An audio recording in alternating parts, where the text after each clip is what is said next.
Hey guys, today I want to talk a little bit about your interviewing skills. And I don't mean you as a candidate, I'm talking about you as a hiring manager. Typically there are two sets of interviewing types that I see. Whether you use performance based interviewing or behavioral based interviewing, or just regular skill sets of questions. I see a lot of times when I meet with a hiring manager, they typically hand me a sheet that has 10 to 12 questions that every candidate gets asked. We call those structured interviews. One of the greatest things, and me as an HR person, I love it in a way because I love being able to compare candidates fairly and accurately and make sure that I'm asking the same sort of skill set questions. One thing I find that if I interview 15 people, I want to make sure that that if there's one specific skill that I'm interested in, that I've remembered to ask those questions. So they are really great for that. The biggest drawback is that it can seem very robotic.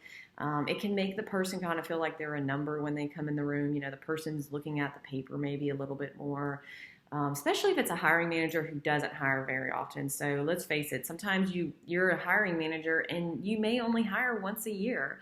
Your department isn't very big. Your organization doesn't have a lot of turnover. And so you don't get to use those skills very often.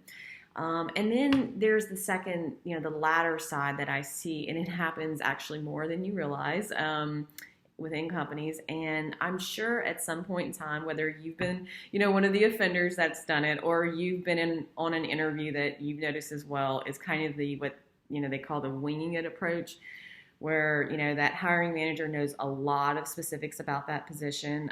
So they don't really have a standard set of questions. They typically just go in there and say, hey, can you do this? Can you do that?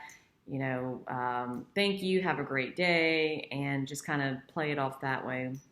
The problem is that it is not quite as effective. It's hard to compare your candidates and fairly and accurately. And it can come across as a little unprofessional. You want to make sure that you're doing everything you can to, sell the job to your candidates. You want to attract them, especially if it's someone that you're really, really interested in.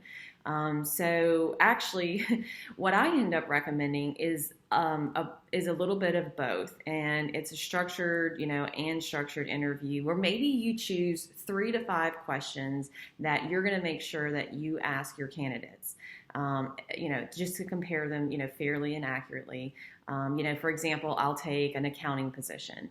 If you were specifically looking for a CPA and you're a CPA yourself, you're going to know the skill set of questions that, you're looking specifically for to help the organization grow. You also know, what information is helpful in terms of skills that you can train it, but it would be really great if they, already knew some software.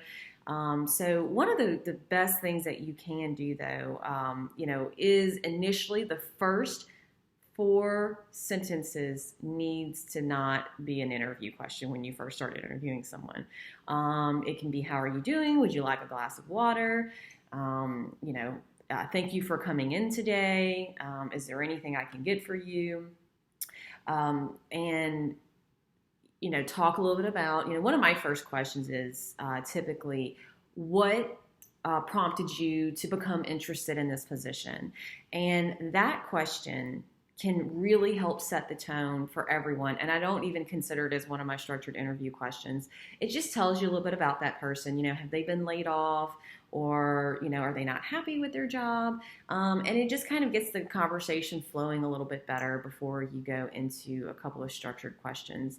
And, you say, oh, okay, that's really great. I'm glad that, you've been reading online about the company or reading the company newsletter that's published online. And it seems like a great, fit for you to work. And then, you could go in with a performance-based question and ask them a question such as, tell me about a time that you were the head of a project, how did it work out?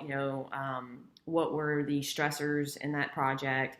What were the things that you learned from it? Those types of questions, and, make it where the person feels comfortable and it's just not as cold. The other part of this process is that I'm really going to encourage, and I see so often, is that people only interview someone one time before they extend an offer of employment. I feel like that is a big no-no.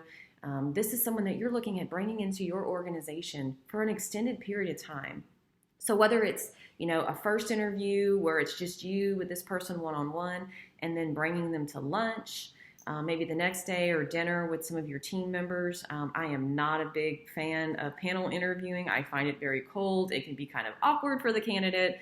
And I find that some of the people who are forced to be on those panels can seem a little uncomfortable themselves. So in a social setting is a really great opportunity to maybe kind of let loose. The more times you meet with a candidate, the more you get to know about them and if they actually fit in with the culture of your organization.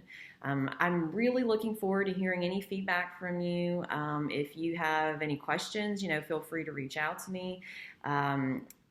If you are interested in, pursuing, some better hiring skills, I'm, pretty readily available, for Zoom meetings. So if you want to reach out, hit me up on LinkedIn, and enjoy the rest of your day, and happy interviewing.